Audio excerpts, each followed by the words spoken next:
کارواں کے دل سے احساس زیادہ.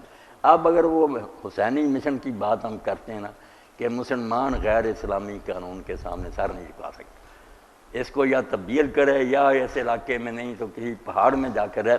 جیسے حضور نے فرمایا بہتر مال آخری زمانے مسلمان کا بکریاں ہوگا. اگر کوئی چارہ نہیں وہ پہاڑوں میں لے کر چلا جائے گا کہ یہاں میں دین پر عمل نہیں کر سکتا، وہاں چنا پھر اپنا اذان دے گا.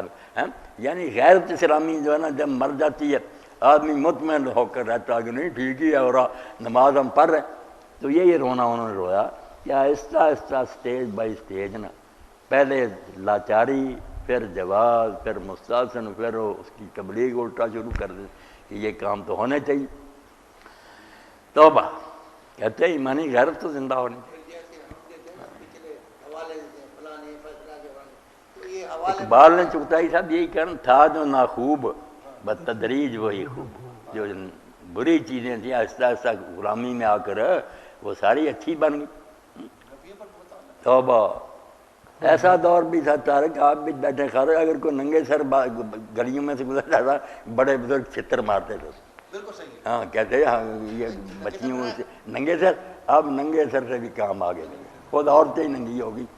تھا جو ناخوب بتدریج وہی خوب ہوا کہ غلامی میں بدل جاتا ہے قوموں کا. مگر دیندار لوگ بھی اس خبر سے خالی ہو گئے کہ غیر اسلامی حکومت جو ہے نا یہ بہت بڑا فتنہ منکر سب سے بڑی برائی جس سے ساری برائیاں نکلتی ہیں وہی ہے. خلیفۃ المسلمین اور اسلامی حکومت جو ہے وہ اتنا اچھا کام ہے، معروف اعظم چشمہ ہے جس سے سب نیکیاں جنم لیتی ہیں. خلق خدا کو امن ملتا ہے، ملازمین کو سارے حقوق ملتے ہیں، کوئی اس مملکت میں دکھی نہیں ہوتا. اسلامی حکومت کی بات ہی ذہنوں سے نکلی، کسی ممبروں میں رام میں نہیں، کسی کتاب میں نہیں پڑھائی جاتی کہ لوگوں اس حالت کو بدلو، اسلام کی طرف لوٹو، اس کو قائم کرو. وہ صرف پڑھنے کے لیے نہیں آیا.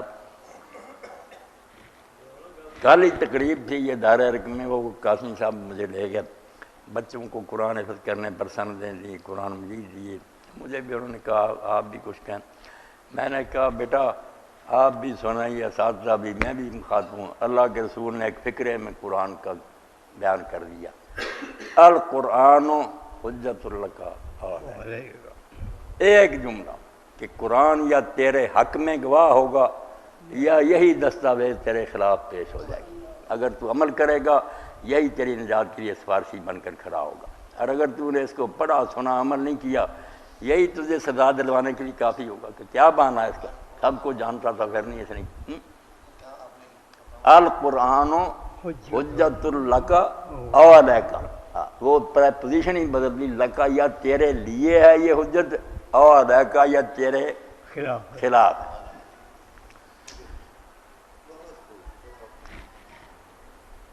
ایک حدیث پاک میں فرمایا کہ یہ ایسا وکیل ہے ماہر مصدق کہ اللہ تعالیٰ اس کی دلیلیں رد نہیں کرے گا.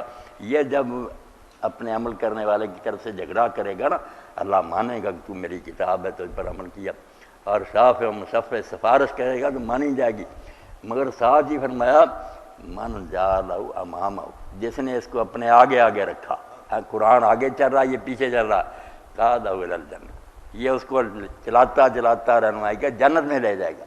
ومن جعلہ خلف وراء ظہر، جس نے پیٹھ پیچھے پھینک دیا ساقہ الی النار، دوزخ کی طرف ہانک کر لے جائے گا. اب پڑھتے رہتے ہیں، تلاوت قرآن ہوتی رہتی ہے، ختم ہو رہے ہیں.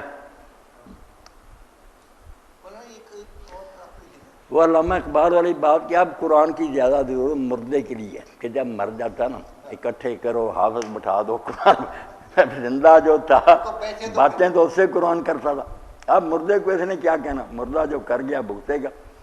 تو یہی علامہ اقبال رحمۃ اللہ علیہ فرماتے با یاتس جزیں کار نداری کیا یاسین ہے وہ آسان. قرآن کی آیتوں سے اب تیرا رشتہ صرف یہ رہ گیا کہ مرنے کا وقت ہے تو یاسین پڑھاؤ تاکہ اس کی جان آسانی سے نکلے. یہی قرآن سے ہمارا پڑھ رہے ہیں، آوازیں سنوار رہے ہیں. اذانیں آپ سارے لوگ سنتے ہیں، قرآن سنتے ہیں، بالکل موسیقی وہی مزہ جو تھا نا گانے کا. وہ لوگ اس طرح رہتے ہیں، اس طرح اونچا کرتے ہیں اذان کو لمبا.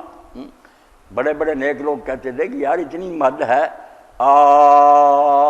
کئی دیر تک نا وہ ختم ہی نہیں ہوتا، فلاح ہی نہیں ختم ہوتا، صلاح نہیں، اللہ نہیں۔ ثانی صاحب ڈنڈے سے مارتے تھے الو کے پٹھے، اللہ پر یہ ماد اتنی بڑی ہے، اللہ آسمان تک چھوٹا سا تو عرض ہے الا اللہ، بس جوش سے کہہ، پاؤں اٹھا کر کے کوئی معبود نہیں سوائے، تو راگ بنا دیا ہے۔